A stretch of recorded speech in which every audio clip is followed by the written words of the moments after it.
Tesla is well known for a lot of things, both good and bad. On the good side, they've taken electric cars, made them a viable option for many, and encouraged the industry to finally make electric cars because they have to.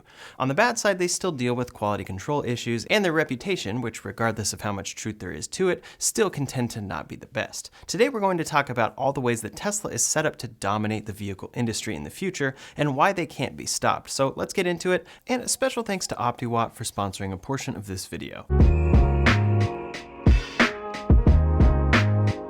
Tesla has had quite a journey as a company. Today, many see them as the leading electric car maker and assume they have always had an easy road, but they have gone through a significant amount of challenges. As Elon Musk regularly points out, quote, Tesla and Ford are the only American car makers not to have gone bankrupt out of thousands of car startups. Prototypes are easy, production is hard, and being cash flow positive is excruciating. Through the process of making and selling the Roadster and Model S, Tesla learned a ton about sourcing, scaling, and manufacturing cars that run on batteries. Tons of companies have it well locked down for how vehicles scale, but electric vehicles, that's a different story, and they're getting more popular each day. In 2019, there were 2.2 million EVs sold globally. In 2020, that went up to 3 million, and then it more than doubled to 6.6 million in 2021. These include PHEVs as well as BEVs, but opinion on battery-only vehicles is shifting as well. A new Consumer Reports survey shows that 36% of Americans, quote, plan to buy or lease an electric-only vehicle or are seriously considering doing so. In other countries, this is shifting much faster as well.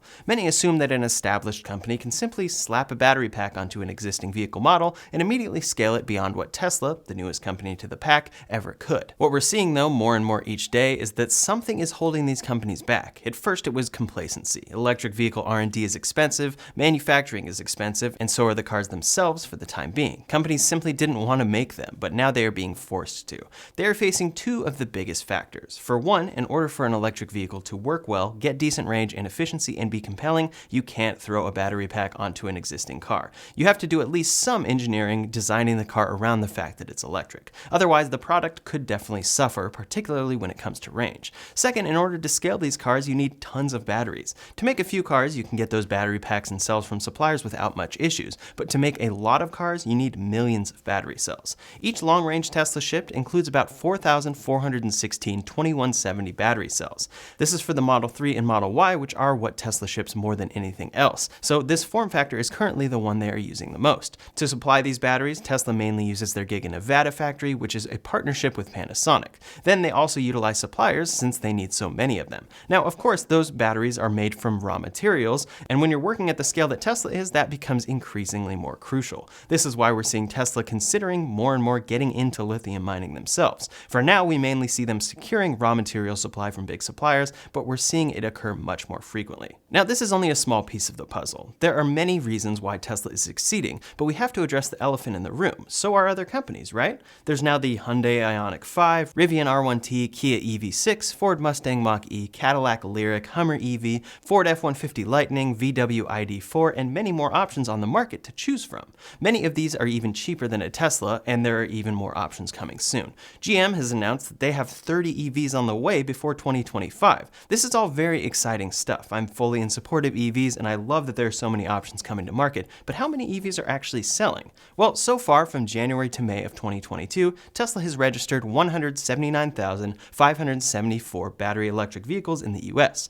About 82,000 were Model Ys, 74,000 were Model 3s, 13,000 were Model S's, and 9,500 were Model X's. The next company on the list is Ford for a total of 17,409 battery electric vehicles delivered. 1,495 of those are their e-Transit vans. After that is Kia with 15,582 battery electric vehicles, then Nissan, Audi, Polestar, VW, Chevy, and more. So Tesla sold a little more than 10 times as many electric vehicles in the US than their next competitor on the list. Now Tesla has had a head start and Ford is just starting to catch up, so all they have to do is increase 10 times and beat Tesla, right? That would be the case if Tesla wasn't set up for so much growth. For one, those 179,574 deliveries deliveries is up 66% year over year for Tesla, so they grew a lot for last year. For 2 coming up, they are set up for some insane growth. Tesla's initial growth occurred in their main Fremont factory. This factory made all of their cars for all markets until they opened Giga Shanghai. Giga Shanghai helped them scale incredibly quickly, opening up to the Chinese market and exporting to other European markets.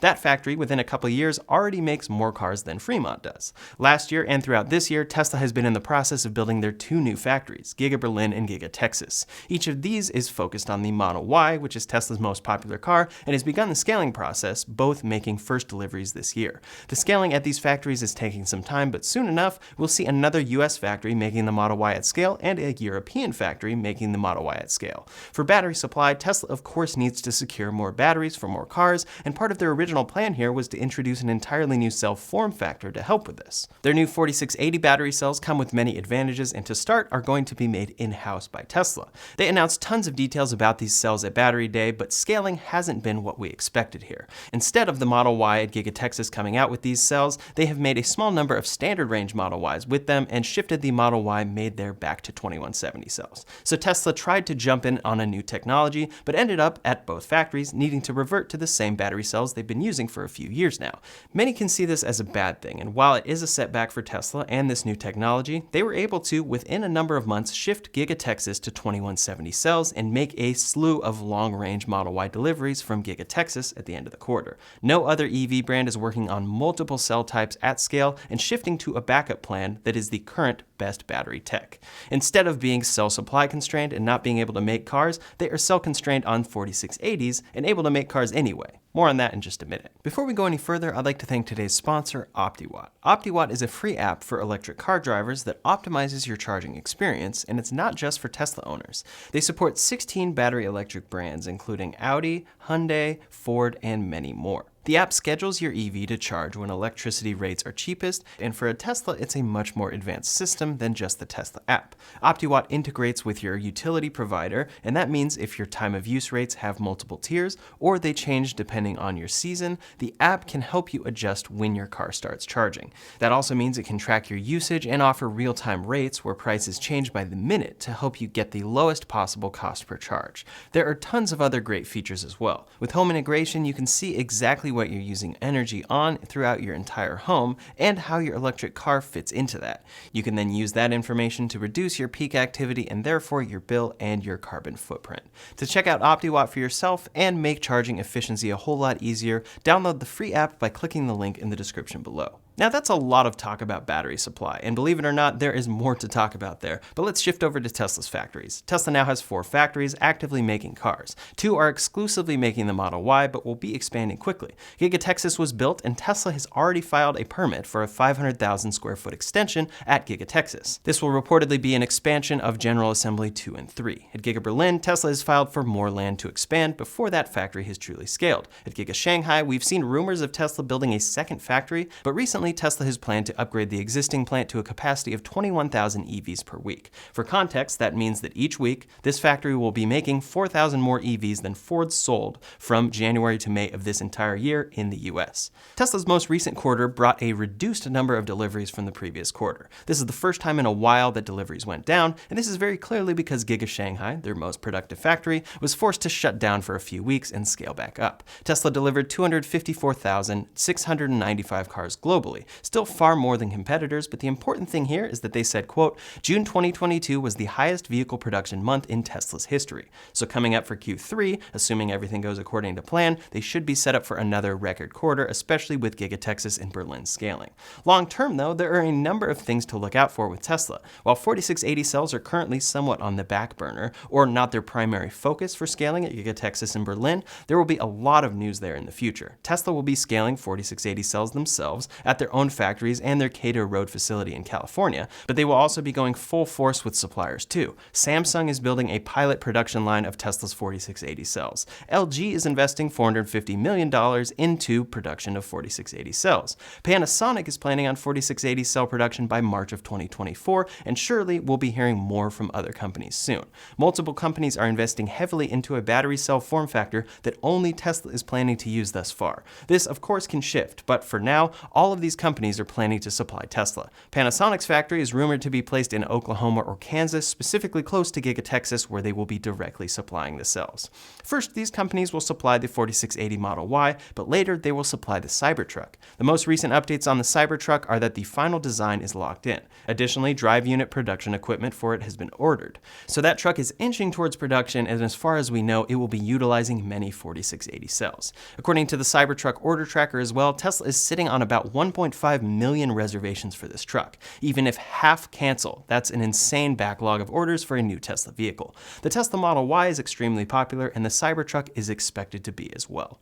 As far as Tesla's demand, there are a few reasons people keep buying them. People like the new tech in them, they like the charging infrastructure, they like the range and the reliability since Tesla has the most experience with EVs, but one huge factor we're seeing grow every day, they're available. This may not seem like the case, since when you go to order a Model Y, you'll potentially have to wait up to a year, but in a year, it will be delivered. For other companies, this isn't as much the case. It was recently reported that with 80,000 people on the waitlist for the Hummer EV, GM is making only 12 a day. Now that car is way different than the Model Y, but for people on that waitlist, it could be years before anything happens. For a Tesla, you can be sure that you'll get your car after a bit of a wait. Some cars as well, like the Model 3, can be delivered within a few months. Even with tons of pre-orders, Tesla is truly scaling these cars, and that's a big factor for why people keep ordering them. For some people, even if they'd rather have something else, it's less clear how or when you'd get something else. Then when you order from many brands, unfortunately, your price isn't locked. Many have had a frustrating experience where they pre-order an EV, the car arrives at the lot, they go to purchase it, and the dealer marks it up. One of the worst examples of this was a dealer who basically doubled the price of the F-150 Lightning. Teslas are priced high and higher than many competitors, but when you order, your price is locked in. You won't face an unexpected markup right before you get your car. People are valuing this more and more and preferring to buy online, where your price is locked in. This is how Rivian, Lucid, and Tesla are handling orders, and where Ford eventually does plan to shift. Now, we've talked a lot about battery supply, and it's because it's a crucial piece that is keeping Tesla ahead of the pack. They are regularly securing raw materials, battery supply deals, scaling their own battery manufacturing, and more to ensure that they never have an issue there. It's the biggest piece that will keep them ahead when scaling EVs, but another piece is simply their vast experience with EVs. A company like Toyota is one that people assume will be able to scale up a competing EV quickly, but that just is not the case. There's a lot more to it. Their new BZ4X is massively affected by cold weather, and in the right temperature, simply cannot fast charge. That means that if you're on a road trip and the temperature is below 32 degrees Fahrenheit, you'll be charging for an unacceptably long time. At the same time, after 2 months, Toyota had to recall every single BZ4X because there was a risk of the wheels coming off of that vehicle. At this point, it feels like it will be years before Toyota is truly able to scale up production and battery supply for a compelling EV that can fast charge in cold weather. So that all relates to Tesla's advantages making and selling EVs in the coming years, but there are a few other pieces that are keeping them exciting for the future. A big one is full self-driving. While progress on this has been incredibly delayed, and there have been many empty promises, Tesla is actively working to achieve self-driving. Their AI department is working incredibly hard, and they have the FSD beta in the hands of thousands of drivers, and are planning future AI efforts like the Tesla Bot. These are all very future-looking ideas, but if they do come to be, they will be huge for Tesla. Aside from that, and vehicle production is all the things Tesla is setting up for in regards to general electricity. They sell their solar roof, normal solar, and Powerwalls for home energy solutions. While this may seem like a pretty straightforward product, their Powerwalls are proving much more value each day. Not only do they provide power backup for your home, but Tesla has recently launched a new virtual power plant program that pays owners to help out in a blackout. They partnered with PG&E in California, saying, quote, "Become a part of the largest distributed battery in the world and help keep California's energy clean and reliable. Opt into the Tesla virtual power plant with PG&E and your Powerwall will be dispatched when the grid needs emergency support. Through the Emergency Load Reduction Program pilot, you will receive $2 for each additional kilowatt hour your Powerwall delivers during an event. Adjust your backup reserve to set your contribution while maintaining backup energy for outages. So when a blackout occurs, your Powerwall can send any additional power that you don't need and are storing back to the grid." They already have 50,000 Powerwalls eligible for this program, and this is one of those technologies that can be easily overlooked. This isn't something that future Powerwall purchases will enable. It's a software update and feature that owners who have had Powerwalls for years can now add. Obviously, this is in the early stages, but if Tesla is able to expand it, it could mean that not only will investing in Tesla Solar save you on your energy bill, it could earn you money. That's a significant advantage over other solar provided by other companies, and it overall helps out making a big energy ecosystem between their cars and your home. There are a lot of of exciting things about the future of Tesla and a lot of things that set them up well to dominate the vehicle industry, but by and large, the biggest is their focus on battery supply. Tesla's co-founder, who now founded Redwood Materials for battery recycling, said, quote, "So many OEMs, countries, factories, and customers are leaping into EVs and making huge announcements about going full electric this decade or next, but I don't think that they have done the math fully when it comes to what it entails in the supply chain and tracing it all the way back to the mines. They are all saying that they are switching to electric at the same time. I do think we are going to have a really painful time at it. It's not going to be just a battery shortage. It is going to ripple through the whole supply chain.